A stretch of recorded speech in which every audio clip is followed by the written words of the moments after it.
হুম, শোনা যাচ্ছে তো আমার কথা?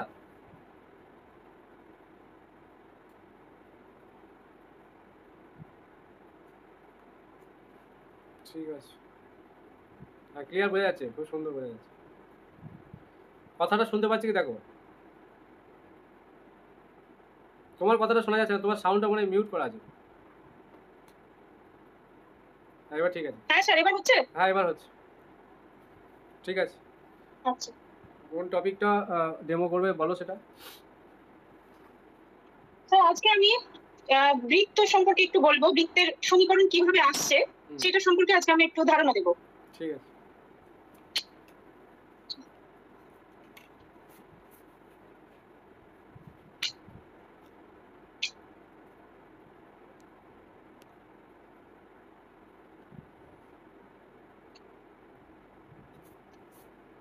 দেখো, আমরা সবাই বৃত্ত কেমন হয় আমরা সব আগে জেনেছি, পড়েছি আর কি। ক্লাস 9-এ বৃত্ত সম্পর্কে আমরা ধারণা পেয়েছি। যেমন এই বৃত্তের যদি এটা একটা কেন্দ্র হয় আর এটা যদি ব্যাসার্ধ হয়, অর্থাৎ কেন্দ্র যদি ও আর ব্যাসার্ধ আর হয়, তাহলে এই বৃত্তের পরিধি আমরা জানি।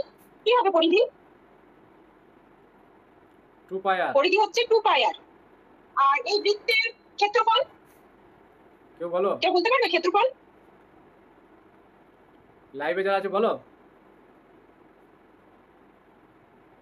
পাই আর স্কোয়ার। পাই আর স্কোয়ার। তাহলে এবার বৃত্তের একটা সমীকরণ কি হয় সেটা আমরা আজকে দেখবো। কিভাবে একটা সমীকরণ আসে বৃত্তে সেটাই দেখবো। দেখো,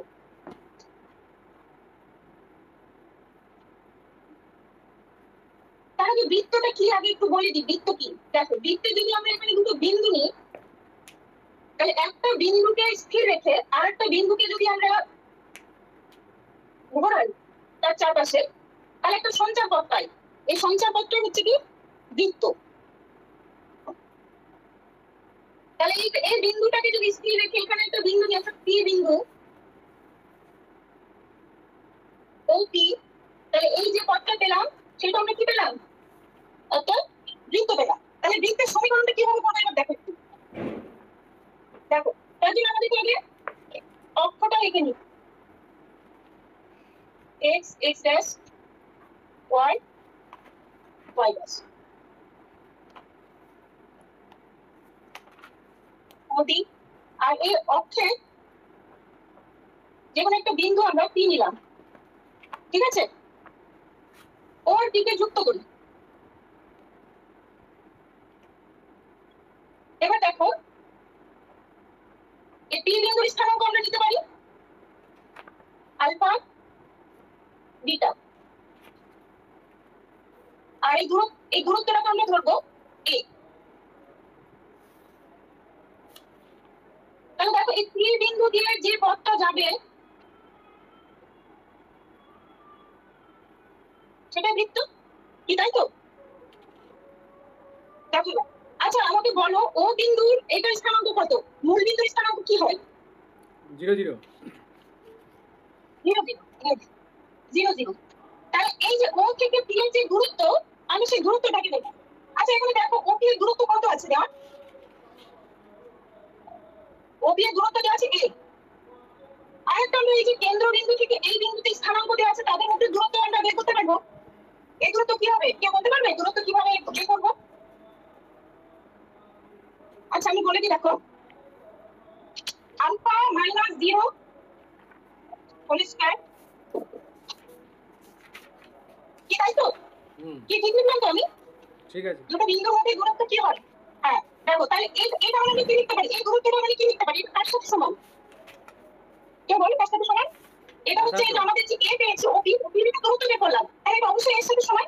হুম, আচ্ছা, তাহলে এবার এটা কি লিখতে পারি আমরা? দেখো, alpha square plus beta square সমান হচ্ছে এ স্কয়ার। বোঝা গেছে? হুম।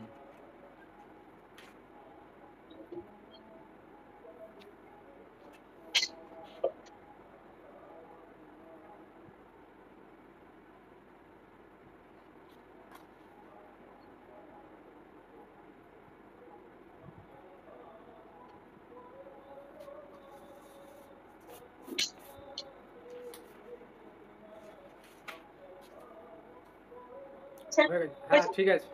তুমি বৃত্তের এই কেন্দ্রগামী একটা সমীকরণ বার করলে, তাই তো? বৃত্তের কেন্দ্রটা হ্যাঁ, 0 এবার 0। এটা আমরা স্থানাঙ্ক করে এক্স আই ধরেও করতে পারি, এটা এক্স আই ধরেও করা যায়। যাই হোক, আমি এখন আলফা বিটা ধরেছি। বেশ, এবার তুমি বলো এটা কি হচ্ছে বৃত্তের? এটা হচ্ছে বৃত্তের ব্যাসার্ধ। বৃত্তের ব্যাসার্ধ, ঠিক আছে। আচ্ছা আমি হ্যাঁ, একটা কোশ্চেন করবো, তুমি বসো।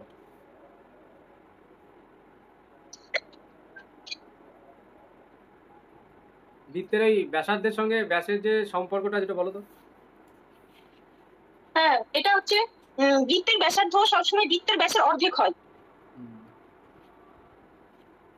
ঠিক আছে।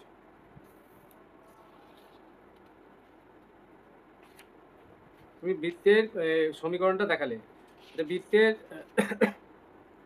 একটা পরিধি আর ব্যাসের অনুপাতটা বলতে পারবে? পরিধির সঙ্গে ব্যাসের অনুপাত, বৃত্তের, বা তুমি ক্যালকুলেশন করে দেখাতে পারো। হ্যাঁ বৃত্তের, আচ্ছা দেখাবো স্যার। হ্যাঁ দেখো। আচ্ছা, আমি দেখাচ্ছি।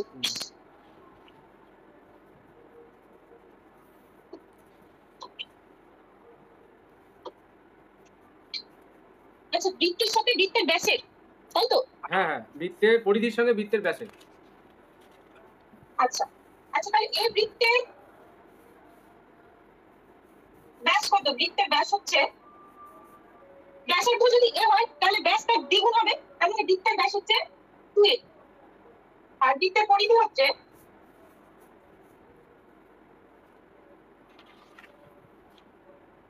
2πa। তাহলে আমরা যদি ব্যাসের পরিধির অনুপাত বের করি, কি দাঁড়ায় দেখি একটু।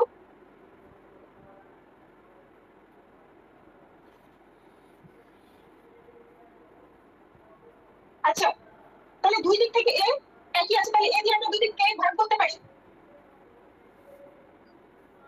তো একবার করে দিই, এটা এখানে 2 কমন আছে, a কমন আছে, তার মানে এখানে হচ্ছে পাই ইজ টু 1। আচ্ছা এখানে পাই, পাইটা কি সংখ্যা, কি ধরনের সংখ্যা? পাইটা হচ্ছে একটা অমূলক সংখ্যা। মানটা কত জানো? হ্যাঁ, এর মান হচ্ছে 22/7। আচ্ছা 22/7টা কি সংখ্যা? এটা একটা ভগ্নাংশ। মূলত সংখ্যা। তার মানে অ্যাকচুয়ালি আর মূলত সংখ্যা ভগ্নাংশ। পাই আর 22/7 কিন্তু, মানে পায়ের যে 22/7টা মানে 7 যে ভ্যালুটা নেওয়া হয়, এটা কি তার এক্সাক্ট ভ্যালু? না, তার এক্সাক্ট ভ্যালু 22/7 তার এক্সাক্ট ভ্যালু, কিন্তু 22/7 কে যদি আমরা দশমিকে নিয়ে যাই তাহলে এক্সাক্টটা পাবো না, 3.14 সামথিং এরকম কিছু পাবো। ঠিক, ঠিক আছে, ভালো হয়েছে।